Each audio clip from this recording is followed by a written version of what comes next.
Hello guys, welcome back to my YouTube channel. In today's video, I'm going to show you how to transfer crypto from Coinswitch to a wallet. First, choose the crypto you wish to transfer to your Coinswitch Pro account from a list of 100 plus cryptos enabled on the platform. We have taken USDT here for reference. Next, click on the Get Address option of the selected crypto. Copy the deposit link by clicking on the copy icon.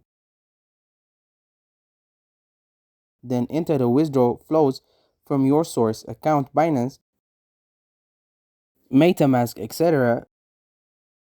Pass the Coinswitch Pro address you call. In step 3, in the address field, confirm the network that you have chosen is the same as the one mentioned in the Coinswitch Pro crypto deposit page. Enter the amount you wish to transfer, review and confirm your withdrawal.